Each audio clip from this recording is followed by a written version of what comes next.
Hello and welcome to your Empowered Astrology Forecast with yours truly, Sarah McCallum, the Cosmic Finder, and this is for the week of July the 6th, 2026.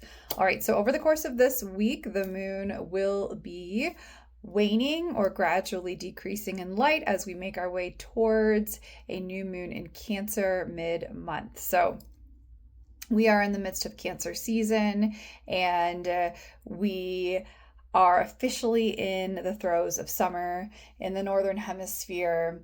So we have reached that point in the year where we have experienced the maximum amount of sunlight or daylight, and everything is starting to kind of move now slowly, gradually back towards longer amounts of nighttime. So we are also in the midst of Mercury retrograde currently, and with that is important that we take things one step at a time.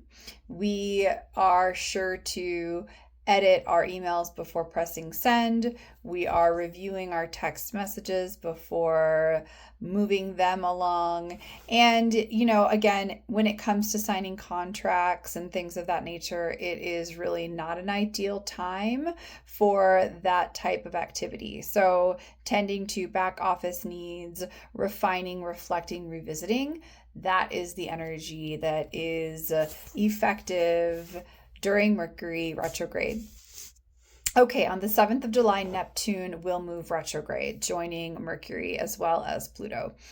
And as we make our way through summertime, the retrograde energy of different planets will start to pick up. So Neptune will remain retrograde for quite a while. Neptune's energy is very much tuned into our imagination, our dreams, our sense of spirituality. And this is a time again to revisit and to reflect on those themes in your life. So perhaps this is a time where you are exploring your spiritual truths and really checking in with where you are on your spiritual journey. It could be a time where you're allowing yourself to stay present to, the dream states, the imagination within you where, things come to light. Maybe there's a opportunity here to really allow yourself to pick up on signs from the divine or spirit or the universe in these more liminal states. On the 9th of July, Venus and Chiron will be in a trine. So this is an energy that is flowing, it's supportive, between the planet that is really helping us understand our sense of self-worth and the asteroid that is allowing us to tap into our own wounding so that we may heal and potentially hold space for others.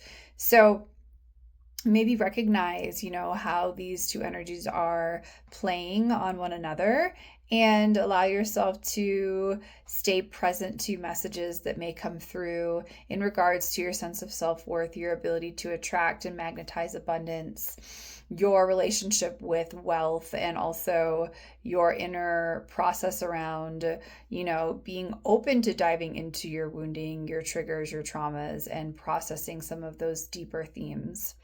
The moon will shift into Taurus on the 8th, which is a good time to work with your hands, to construct, to build, to experience the sensual side of life.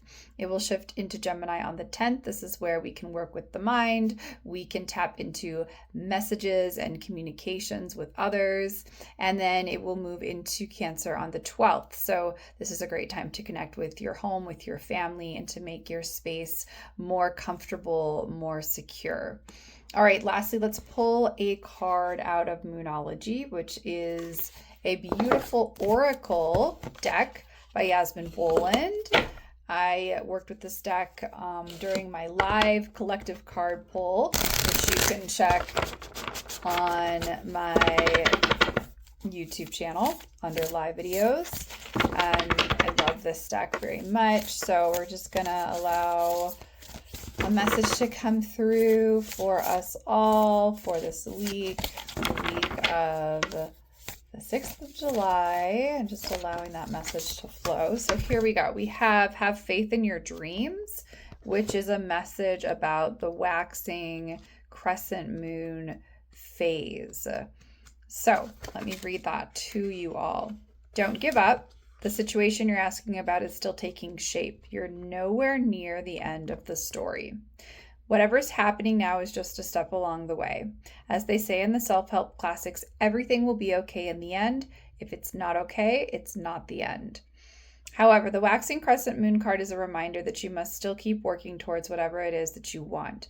If you can't take practical steps, spend time meditating on the question you're asking about and allow your higher self to download information to you about your best next step. Overall, this card suggests there's every reason to be hopeful for a very positive outcome to the situation you're asking about, so keep the faith, all right?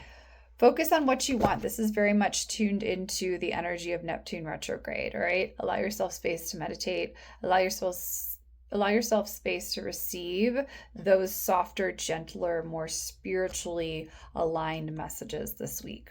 I wish you a beautiful week, and I'll be on to talk with you again soon.